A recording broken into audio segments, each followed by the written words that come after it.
Non mais monsieur... C'est ça que vous avez à moi, répondre j'aimerais bien savoir ce que vous avez foutu pendant 5 ans, de 2012 à 2017. Vous avez beaucoup de d'idées. on a remis Quand la vous êtes pas au formation des pouvoir. policiers qui a été supprimée par Sarkozy, avec quel par résultat, exemple. monsieur? Avec quel résultat? Non. Bienvenue dans cette nouvelle vidéo pépite. Aujourd'hui, Mathieu Vallet se retrouve face à un député socialiste pro-racaille et comme vous allez le voir, il va se faire démonter. En effet, pour ce député, si les jeunes des cités deviennent des casseurs, c'est pas de leur faute. C'est parce qu'ils n'ont pas reçu une bonne éducation et qu'ils manquent de centres de loisirs et d'adultes pour les orienter.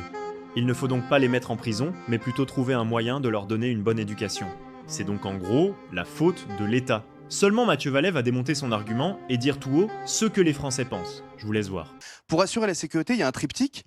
D'abord, effectivement, la prévention et l'éducation. Moi, j'habite dans une ville où, effectivement, il y a un quartier où les deux associations de soutien scolaire, d'animation sociale de proximité, qui prenaient les gamins qui les emmenaient à la campagne, ont fermé. Les éducateurs spécialisés, les éducateurs de rue ont disparu. La salle de musculation associative a fermé. Il n'y a plus rien. Et effectivement, quand il n'y a plus de cadre, quand il y a parfois une défaillance parentale, parfois c'est de la faute des parents, c'est des mauvais parents. Parfois, malheureusement, les parents, ils sont malades, ils sont dépressifs, ils sont alcooliques, ils sont morts, ils sont partis. Et donc, vous avez des enfants qui ne bénéficient pas d'un père comme vous ou d'un père comme moi pour pouvoir leur donner le cadre éducatif. Et à ce moment-là, il faut que la puissance publique prenne le relais. La deuxième chose, c'est évidemment la répression et c'est ensuite la préparation.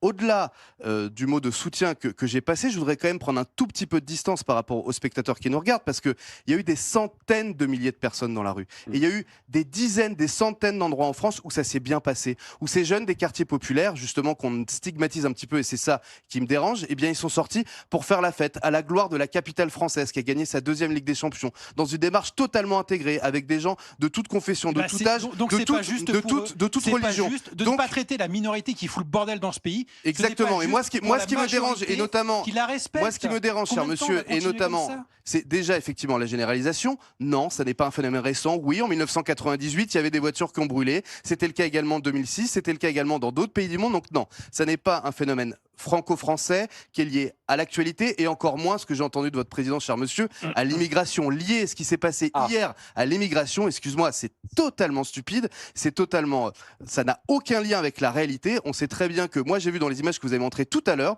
et même que vous avez diffusé la mamie Mireille. On peut voir les images de Mireille si vous voulez. Voilà, Mireille qui est entourée de jeunes des quartiers populaires qui l'aident, qui la portent, qui la déplacent et j'ai vu un jeune homme qui n'était manifestement pas du tout issu de l'immigration fracasser un abribus avec ses copains abrutis. Donc le fait de fracturer la société qui est applaudi en parlant par les... d'immigration ici, ça prouve bien que le Rassemblement national a une très mauvaise analyse de ce qui se passe dans la société. C'est Jordan Bardella, M. Schiazi, qui fracture assez. Je comprends pourquoi M. Hollande n'a pas osé se représenter en 2017 quand M. Macron a pris le relais.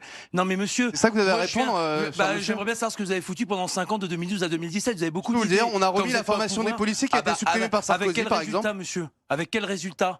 Non mais je pense qu'il faut faire preuve de modestie. Vous avez été au gouvernement, vous avez eu l'occasion d'exercer vos propositions et les Français n'ont pas voulu que François Hollande se représente. Il a eu l'humilité au moins de ne pas y aller. Voilà. Mais je termine juste sur quelque chose, monsieur. Moi, je viens d'un quartier populaire. Jordan Bardella est issu de l'immigration. Et il faut arrêter de dire que quand on vient d'un quartier populaire, élevé seul par sa mère, on est pauvre ou on n'a pas de chance.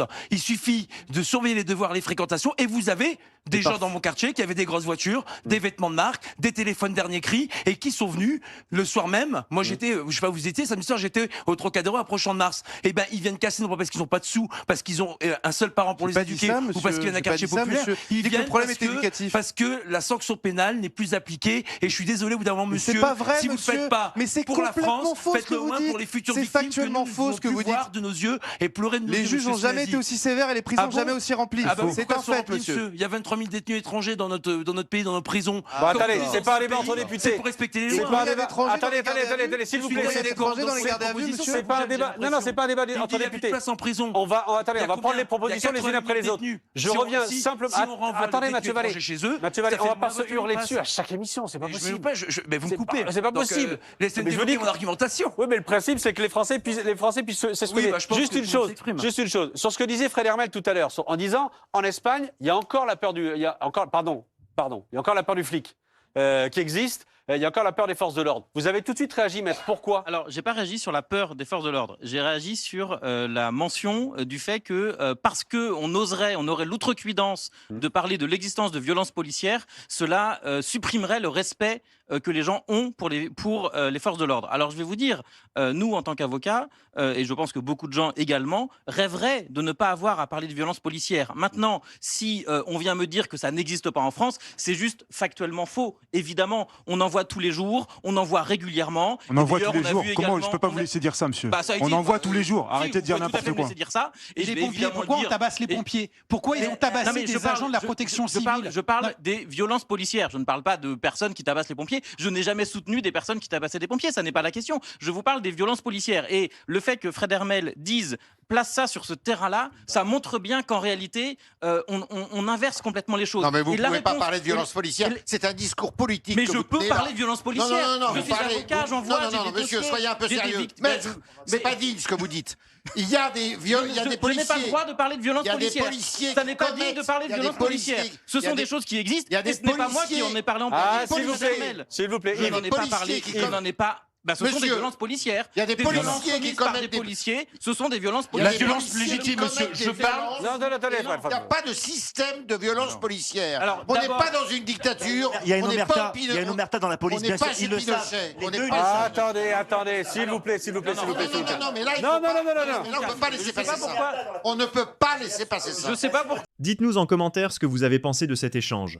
Pour ma part, je remarque que ce plateau est rempli de gauchos complètement dans le déni. Et Mathieu Vallet a évidemment complètement raison.